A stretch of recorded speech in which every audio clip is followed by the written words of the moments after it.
Hello everyone. तो पिछली video में हमने भारतीय साक्ष्य अधिनियम के 4 पार्ट्स के बारे में जाना था कि कितने चैप्टर, सेक्शन, ये सारी चीज़ें। और जो आज की वीडियो, इसमें हम पर्पस और ऑब्जेक्ट के बारे में जानेंगे थोड़ा सा। तो बहुत शॉर्ट में है ये वीडियो। तो पर्पस और ऑब्जेक्ट ऑफ भारतीय साक्ष्य अधिनियम, और पहले हम जानेंगे कि कौन सी रेमेडी है जिस पे भारतीय साक्ष्य अधिनियम बेस है। तो एक लैटिन मैक्सिम है जिसको हम कहते हैं ओबे जस्ट एबे रेमेडियम।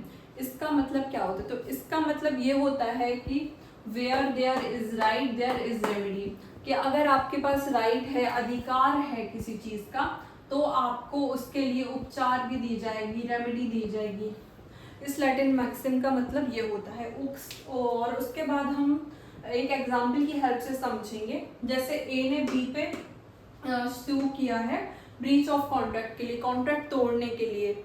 और अगर ये चीज़ तो हम कैसे कर पाएंगे? आप किसी इंसान को कब उस पर केस चला सकते हैं? तो इसके लिए अगर ब्रीच ऑफ कॉन्ट्रैक्ट के लिए केस फाइल किया है तो इसके लिए 2 चीज़ें बहुत इंपॉर्टेंट है। पहला कि आपको प्रूव करना होगा, फैक्ट्स क्या होंगे कि contract between A and B, के ए और बी के बीच में कॉन्ट्रैक्ट था, ये आपको प्रूव करना पड़ेगा। और बी ने कॉन्ट्रैक्ट को ब्रीच किया है, जो कॉन्ट्रैक्ट ए और बी के बीच में था उसको ब्रीच किया है बी ने, ठीक है।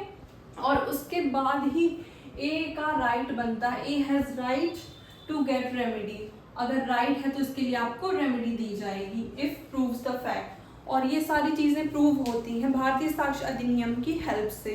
एविडेंस लेते हैं, साक्ष्य देते हैं, ये सारी चीजें होती हैं भारतीय साक्ष्य अधिनियम की हेल्प से। और उसके बाद हम जाते हैं भारतीय साक्ष्य बीएसए। इस भारतीय साक्ष्य अधिनियम is all about proving and disproving of facts. तो फैक्ट्स को प्रूव और डिसप्रूव करने के रिलेशन में ही है ये भारतीय साक्ष्य अधिनियम।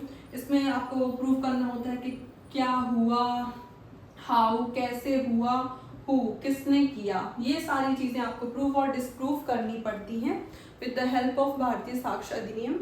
और जैसे कि हम एक और एग्जांपल ले लेते हैं। ए और बी 2 लोग हैं और ए पे मुकदमा चल रहा है बी के मर्डर के लिए। तो A is accused of murder of B. लेकिन ये मुकदमा कब चल पाएगा? पहला तो ये होना चाहिए कि ए ने बी का मर्डर किया, ओके। पहला फैक्ट ये चीज़ होनी चाहिए। और उसके बाद हम इंटेंशन देखते हैं, क्योंकि क्रिमिनल लॉ में इंटेंशन बहुत मेंस लिया बहुत ज़रूरी है अगर आपने कोई भी अपराध किया है। तो ये दोनों चीज़ें हम देखते हैं, उसके बाद ही ए पे मुकदमा चलता है। और एविडेंस जैसे भी कलेक्ट होते हैं वो सारे इसी लॉ के अकॉर्डिंग होते हैं।